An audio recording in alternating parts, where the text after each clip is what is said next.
Hi, it's Abunay. I'm laughing because I've been talking for the past 10 minutes and I haven't recorded. I hadn't pressed record. This is so funny.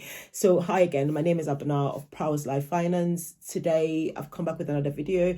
Today, I'm going to talk about the cost of purchasing your home, basically geared at first-time buyers, but anyone else could actually read it. Again, I'm not a professional in any way. I'm talking from my own experiences and experiences from friends, and also with information that I've looked at online. The information may not be current at the time that you're viewing this, so it's always good to research and look at these things online and seek a professional when you need to seek a professional. So the cost of buying a home, I'm going to split it into three. Basically, what you need to save before buying a home, the cost associated with the process of buying the home, and then the cost associated with after the purchase, or after completion, as we call it here in the UK. Seek a professional. Always good to seek a professional if you deem that you need a professional and to work on any of these. So that's what I've got to say. My voice is a bit low and deep because I'm tired, very tired. But let's start with this. So that I have notes here, so I'm going to speak through my notes, just to make it easier to go through in a systematic order than speaking through my mind. The first one is your deposit. Deposit here in the UK is how much you put down. Most lenders will need a bit of a deposit. I'm not going to say it's collateral, but you have to put something down. In the US, I think it's termed a down payment, but in the UK, it's a deposit. So you have to put something down. Deposit can be anything between 5% to 40%, 50%, depending on how much you've saved and your risk tolerance. Okay. Other people do deposits because of their financial aims and financial goals. So your deposit of 5%, 10%, 15%, 20%, 25%, up to you. One thing that you have to realize when you speak about deposits and mortgage rates is the loan to value rate. So your loan to value is basically the amount of loan you're taking from the bank as a ratio, as a proportion of the cost of the home. So if you buy a £200,000 home, for instance, and you put down a 20% deposit, your loan to value is going to be 80%. So 100% is the total value of the home, and then you put down 20%, so your loan to value is 80%, which means that if you go on any lender's website or any bank or building society's website or any lender's website, they quote their rates based on the loan to value, not on your deposit. It's based on a loan to value, and it's usually termed LTV, Lima Tango Violet, whatever the V is. So LTV, which means loan to value. In the past, not too distant past, the loan to value actually determines the rate at which you get from the bank. So usually if you have 5% down, you don't get a very good rate. If you have 10%, you get a bit better rate. If you have 15%, so it goes up in a tiered system. However, recently that doesn't really make any difference now. It does make a difference between the 5 and the 20%, but it doesn't really make much difference. I've seen rates with loan to values of 25% and 40%, and they're very similar. They're about 0.05% or 0.2% difference between the two. And considering the amount of loan you're taking out and the interest rate, that doesn't make much difference between the 20 and 25. I've got friends who've argued that then what's the point of putting down a bigger deposit if the monthly payments are not the same, and you could use that money to maybe purchase a second property. So maybe put 10% down and use the other money, save a bit more, and purchase a cheaper property for a rental. So it's up to you how you do it, but just wanted to explain to you how your deposit is redefined as a loan to value, because that's what the banks look. They look at loan to value, they don't look at deposit, they look at loan to value. So that's something to think about. One thing that I want to also say is that I think that in the United States, for instance, your credit score impacts the rate at which you get. But I don't believe that in the UK is the same, because I remember that when I was purchasing mine, I did argue that, oh, my credit score is excellent, blah, blah. Can I get it? Like, no, we just give you the rates that's online, professional rate that's online. I do know that sometimes there's a bit of a difference, but a score between excellent and good, there's not much difference in rates. But again, speak to a professional and speak to the bank or building society or whoever, but it may not be the same everywhere. It's just the experience that I had and other friends have had, but it may be different. And remember, the information I'm sharing now may be different in a few weeks, in a few months' time. Whatever it is, that's what it may be. It doesn't mean that you should still look for a bad rate, because I think that if you have a bad credit score rating, the bank is not going to lend you. So I just want to say a bit more about deposits. So just easy math. If you're buying a £200,000 house and you put out a 5%, 5% deposit, that is £10,000, and then your loan to value is 90% loan to value. So that's what it is. If you put out 20% deposit, that's an 80% loan to value, which means that you've put down £40,000 deposit and then you've taken a loan of £160,000. So the loan to value is the loan that you've taken as a proportion of the value of the property. So the first thing is the deposit, and that's what I've just spoken about. Second thing that I want you to look at is stamp duty. Recently it changed a bit that if you're a first-time buyer and you're buying a property up to, I think it's 400,000 or 300,000, you have to check online. You don't pay any stamp duty on it. People who are remortgaging or people who are buying their second properties have different stamp duty, similar to the mortgage rates and similar to the deposit and the mortgages and stuff. Is a tiered system. So the value of the home will determine if you pay stamp duty or not. First-time buyers, if you're buying a house that's 300,000, you do not pay stamp duty. The definition of a first-time buyer is quite. If you've never bought a home before, you're a first-time buyer. However, I think if someone has gifted you a home, you may not be considered a first-time buyer. If your spouse has bought a home and you're buying a home together, then you are also not considered a first-time buyer. I'm not sure, but you may have to read about this. So the second item that we need to speak about is stamp duty. Also know that you pay stamp duty on completion, okay? You pay stamp duty on completion. So you usually have to transfer your money to your solicitor, and then they pay the stamp duty on completion, and the stamp duty goes to HMRC in the UK. The deposit, I'll explain to you the deposit, again, back to deposit, you have to put a certain amount at time of contract, exchange of contracts. That's what we call in the UK. In England, exchange of contract. So usually about 10% or 5% at exchange of contract. If you pull out of the purchase, if you, the buyer, pull out of the purchase prior to completion, you lose your money. Yes. So that is exchange of contracts. You put down a certain amount, and then at the end of completion, you transfer the rest of the money to your solicitor, and then they pay the rest. So if you told the bank that you're going to put down a 20% deposit, then you have to transfer, although you've put, let's say you put 10% down at exchange of contracts, then you have to do the extra 10%. So if it's £200,000 house and your total deposit you're going to put down was 20,000, and you put down 10% of the value, that was 10,000, oh sorry, 10%, that was 20,000 at exchange of contracts, then at completion, the balance of the extra 10%, which was another 20,000, would have to be transferred to your solicitor to pay, to give to the bank, who then make the difference between the sellers. You don't have to deal with that. Next one I want to talk about is broker fees. So if you're going to, okay, let me stop about broker fees. Let me speak about solicitor fees as well. So your solicitor fees would include the cost of them helping you buy a home. It's called conveyancing in the UK. So all the contracts, agreements, everything that you have to do between yourself and the bank and yourself and the seller, your solicitor will do it.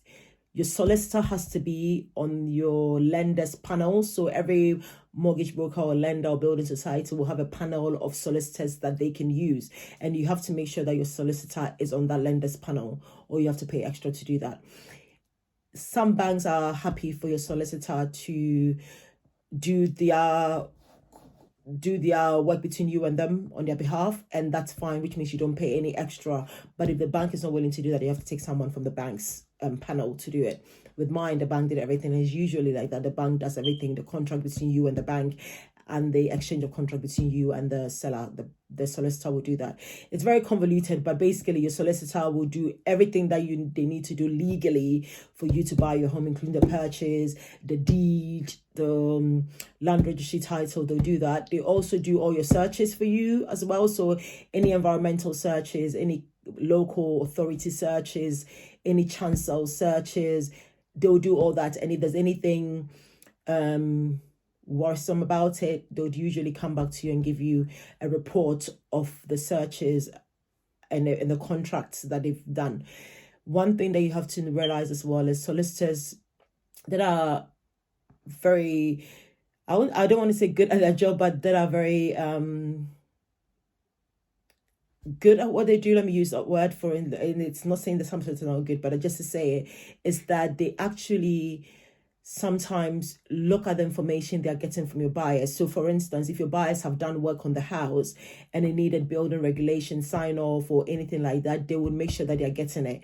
If they need gas safety cert or any electrical testing certs, if your house is a recent new build, all the NHBC information, building regulation, gas, everything, they are going to get it. If they don't get it, then they usually go into a contract with a seller and their solicitor or something to get an insurance put onto it to cover those things that they don't have in hand. So that's one thing to check. But again, go online and read more about it. So your solicitor fees include all these things. Remember that they call something disbursement, so that's basically the cost of them doing your searches, your land registry fees and everything. So they usually say, give us this money and we'll do all this for you. I'd rather they do it because it usually comes up cheaper. So that's solicitor fees. That's so we've spoken about deposit, we've spoken about stamp duty, we've now spoken about solicitor fees. The next one that I want to speak about is survey fees. So I would recommend that you do survey fees. You do survey of your home. Surveys, make sure that the surveyor or surveying company you're using is RICS accredited or RSPA accredited. RICS accredited. Romeo, India, Charlie, I've forgotten what S is. I can think now. Sierra, Romeo, India, Charlie, Sierra, or Romeo, Sierra, Papa, Alpha, RICS or RSPA, Royal Institute of Chartered Surveyors, and Royal and something. I've forgotten what they're called. I wrote it down. I've forgotten what they're called now. They're called where are they? Residential Property Surveyors Association, or the RICS. So make sure that your surveyor is on that list. So which means that they are accredited to be doing the work they're doing. Okay. According to the RICS, the surveys are split into 3. Okay. Level 1, level 2, level 3. And I recommend that everyone does a survey. So level 1 is a basic survey. Level 2 is a conditional survey. Okay. And they can advise you on repairs and anything that would affect the value of the property. Okay. So they can advise you on repairs and anything that will affect the value of the property. Level 2 surveys are non-intrusive. So it's called a condition survey and it's non-intrusive. So they may not go into your attic, they may not lift up floorboards and all that. So that's very non-intrusive. It's just a condition survey, visual survey, and they're looking around the house and they're telling you things and the exact cost of it. Level 3 surveys usually for houses that are a bit older, 50 years and older, houses that you think that they've done an extension to it. It's up to you what you would recommend. I did a level 2 survey. I think I should have a level 3 survey. It doesn't really matter, but make sure it really matters. It's up to you. So seek advice and make sure that you're doing the right thing. Your survey is actually important for your lender as well, to make sure that the home they are lending to you, it's in a good condition. Sometimes they do send out their own surveyors to come and do a survey, but some lenders will take what you've done, depending on it. So, and a solicitor would also go through the survey to make sure that the information within the survey, there's no need for concern. If they see anything that's in need for concern, they usually go to the seller through to the seller's solicitors or conveyancers to make sure that they've addressed those issues, or they come back with favorable responses or an agreement that they're going to fix that. One good thing about surveys is that if you believe that a survey has come up with a very significant issue, you could go back and negotiate with the agent or through your solicitor to make sure that the value is reduced to account for those works that you need to be done. So most solicitors will not actually even help with your negotiations, so you have to go with your agent. But as we know, in the UK, we don't have a buyer's agent, and the sellers and the agents that we go through normally work in favor of the seller because that's where they get a commission from. But a good agent would usually be favorable or be fair in making sure that if there's an issue that's encountered, they negotiate the process through. So that's one thing to look out with regards to surveys. One survey that I would recommend as well, which we don't do in the UK, but I think in the US they add all this to the things that they do, is a drainage survey. I'll do that. I'll do a drainage CCTV survey of the entire drainage of the home to check to make sure that there's no broken drainage underneath the house, which causes major structural issues.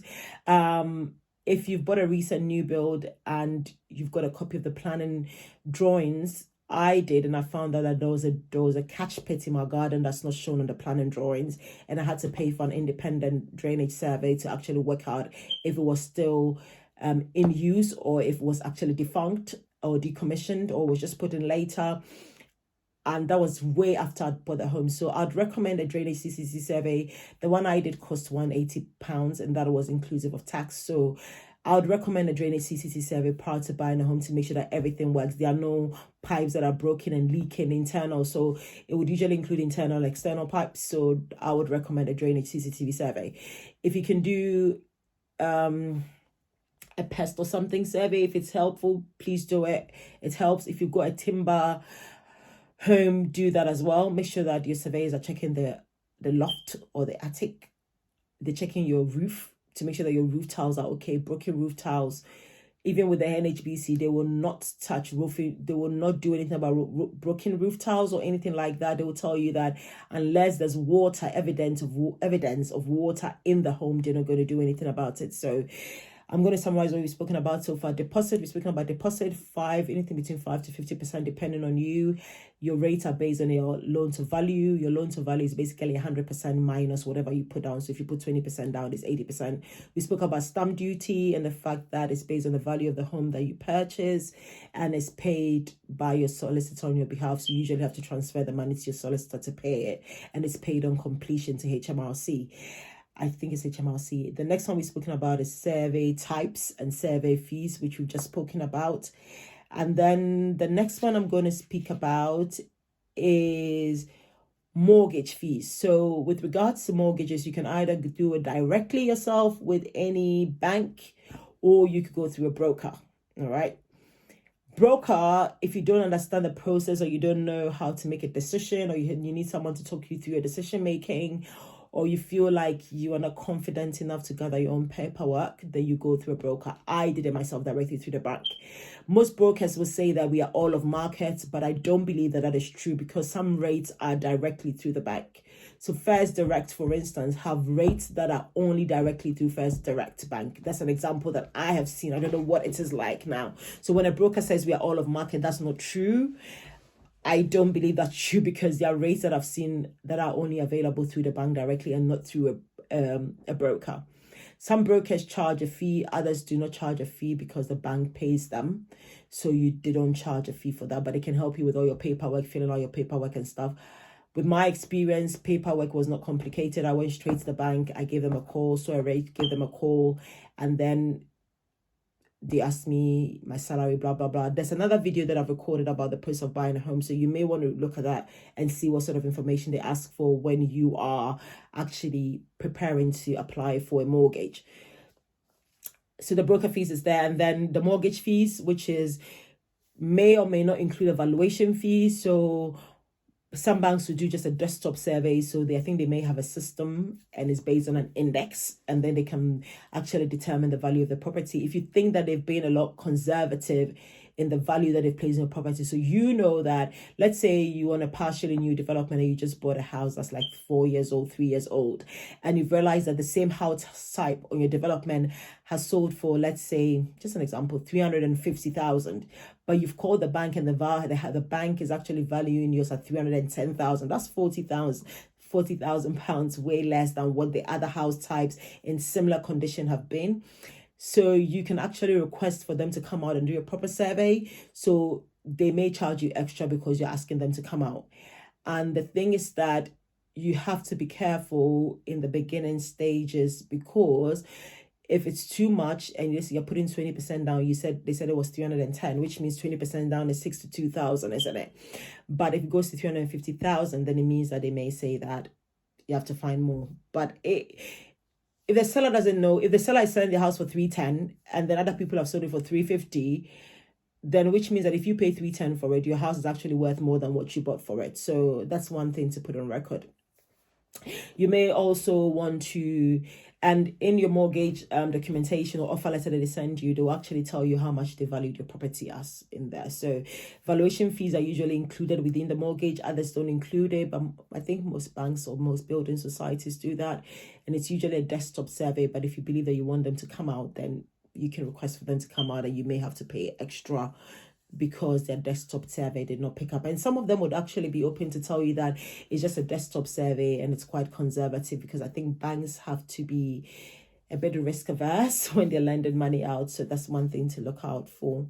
And the mortgage fees is usually arranged between, so I've seen that, I'm talking about First Direct a lot because I'm looking at their website a lot, is anything between 490 to, I've seen them some that are even about £2,000 just for the mortgage arrangement fee, which includes the valuation.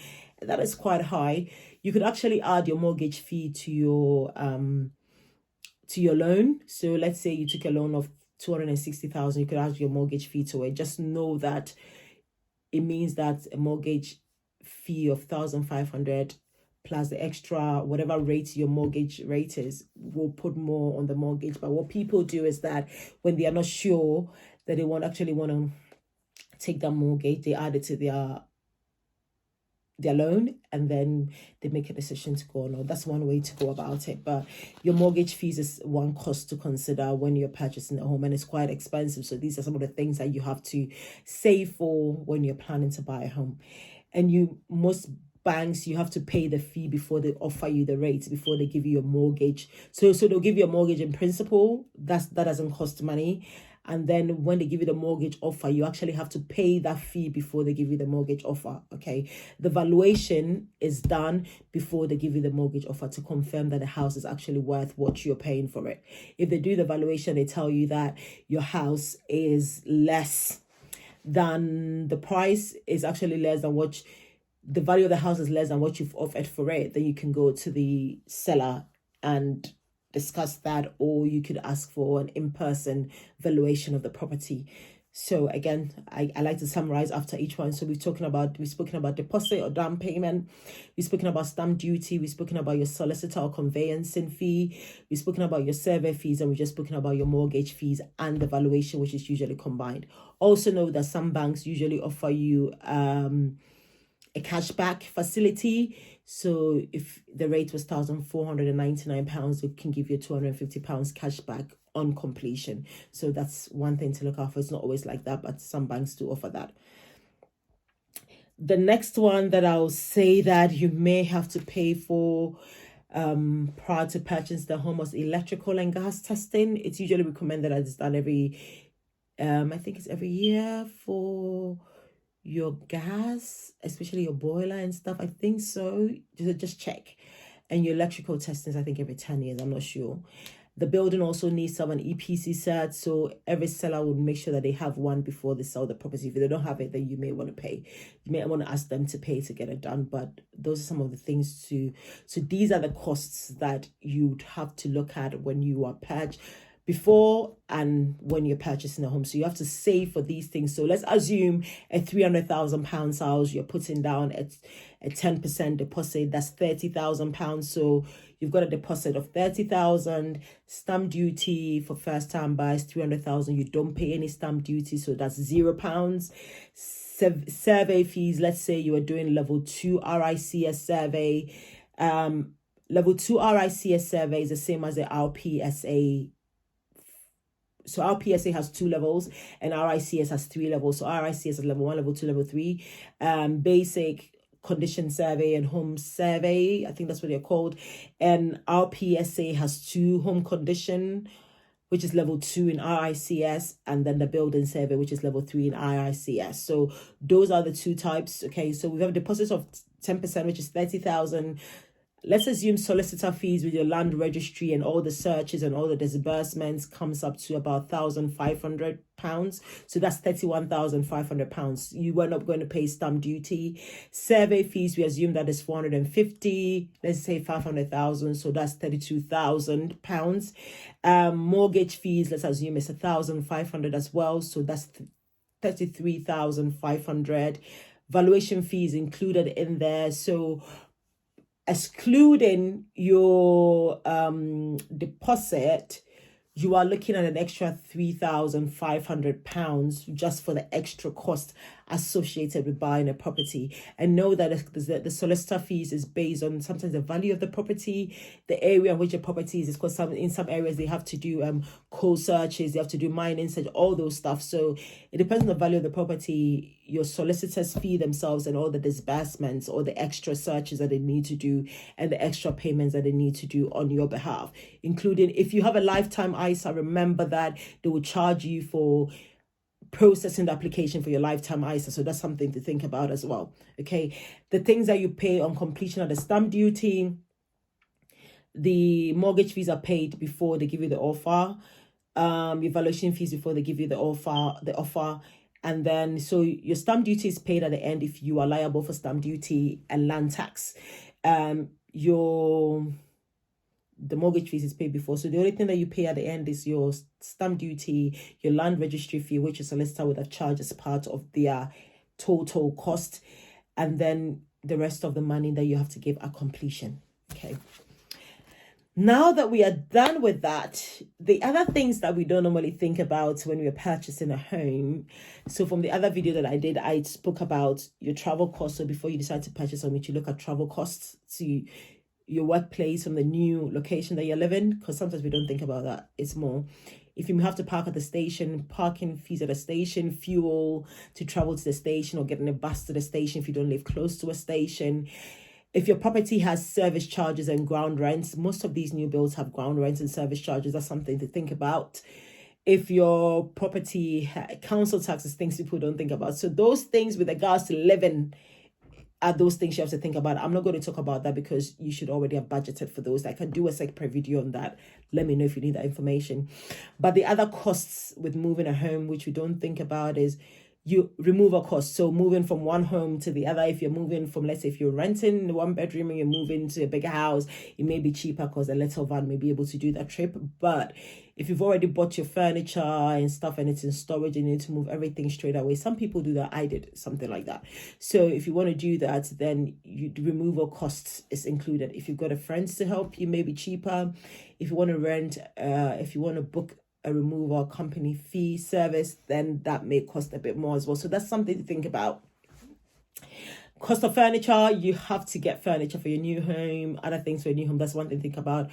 One safety feature, one security feature is a change of locks. So when you move into a new home, you'd want to change the locks on the door, because you never know who got keys to the home when your previous owners were moving. And that's if it's not a new build. If it's a new build, then you don't have to worry because you're the first person who lives there, and the builder or developer will give you a new set of keys. But you'd want new locks on your house if you don't buy a home that is new, and that can cost a bit as well if you don't know how to do it. I know that YouTube has loads of videos on how to change locks on doors. Make sure that you are buying one that is BS, British Standard approved, or one that is actually approved by, I think there's a company that approves stuff like that. So make sure you check it and you change. So the cost of changing your locks, if you need to, if it's a new build, a removal cost of moving your stuff from your existing place to the new place, cost of furniture. If it's a new build and they didn't put in carpets or any floor finishing, then you'd have to pay for that to be done. Or if they didn't tile your bathrooms and stuff, that's one thing that you need to be paid to be done. I know that it sometimes comes up cheaper to do yourself, but sometimes time is not on your side. So those are the things to think about. If you're moving into a home that has been lived on before, you may want to pay for deep cleaning of the home, the bathrooms, the flooring, everything, like proper deep cleaning of the house before you moved in, because you have no idea. If you can afford it, you have time as well, I'd say deep fumigation of the home, just in case there are any insects, bugs or anything living in the house. Do that before you move, and that's the cost of it. And if you have to insulate the loft, in case it's never been insulated, you can insulate the loft as well. So these are the costs with regards to moving a home. And I really hope you found this useful. I didn't want it to be a quick video. If you want me to do anything in regards to buying a home again, please do give me a call. Just put something in the chat and I'll do that again. Like I said, this is not financial advice. It's my experience, other friends' experiences, things I've read online. It's always good to seek a professional if you have to seek a professional. So as always, thank you for joining me and hope to catch you in a month's time. Bye.